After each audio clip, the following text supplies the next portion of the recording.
Hey y'all, what's up? How you doing today? I'm not sure how many of you still check the Play Store for pre-registration games and stuff, but I have a bunch of pre-registers that I am still pre-registered for on the Play Store, just waiting for the perfect game. ZIO and the Magic Scrolls, I'm not sure how to say it. This game came out today, and I'm not saying it's the perfect game, but it's definitely a nice mix of a bunch of games I played in the past that I really like.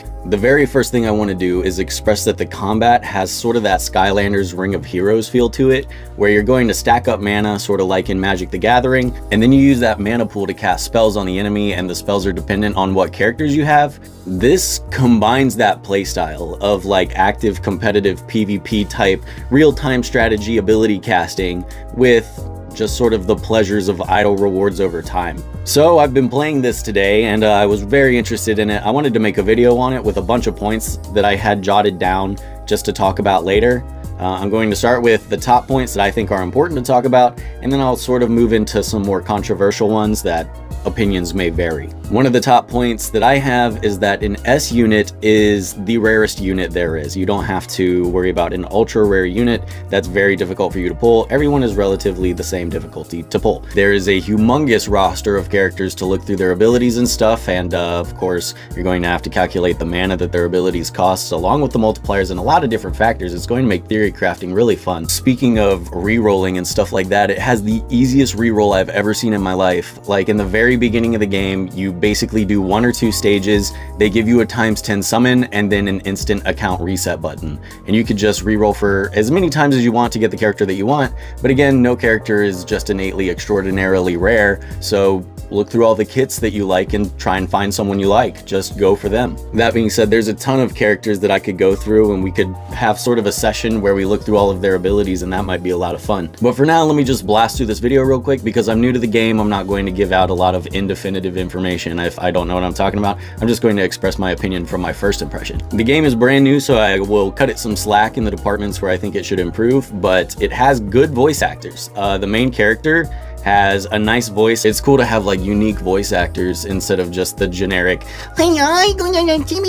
sort of voice actors that every game has, or the polar opposite, everybody. But while I like their voices, they do need more lines. You will hear the same thing.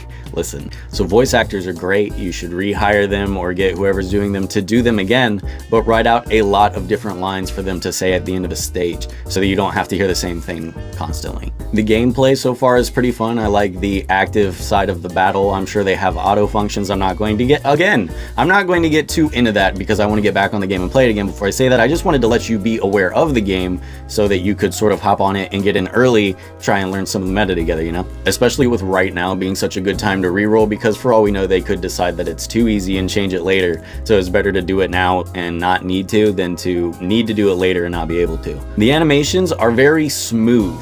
You can tell it's JPEGs at 100 frames per second. It's sort of like Flash animation characters at a very smooth frame rate, and for some people that might be a turnoff, but for me personally, the contrasting colors give the game a very cartoony feel, which might be a turnoff to some, but for me, I've always been on the bandwagon of pretty colors and cool characters. I think it's a huge contribution to what make games popular, like World of Warcraft, very oversaturated worlds with lots of lush greens and red lavas and pretty colors, but it's iconic and it makes you remember the game later, as well as games like League of Legends that have that sort of very lush foresty feeling. You can see the purple in the flowers, you can see the green in the trees, and all of the effects sparkle, giving the game a very cartoony but lighthearted feel to it. Nintendo figured this out way early on. They practically capitalized on cartoony, bright color characters, and that's because it works. A lot of the time, games on the Play Store get a reputation of being cash grab games, and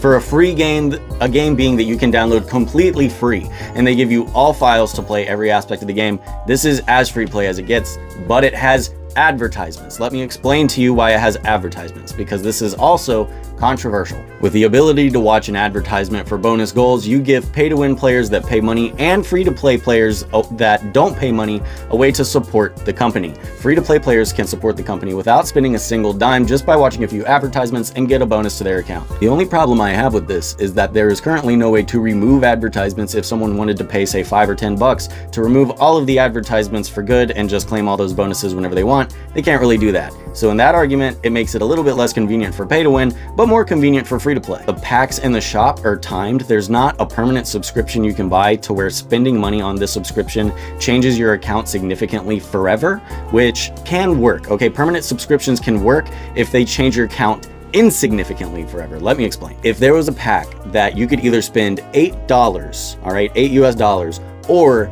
8,000 crystals, right, for a permanent subscription to like your VIP boost and all of that the games usually have, would you do it as free to play? Would you spend 8,000 crystals, which could essentially get you like 30 summons or something, on that perk?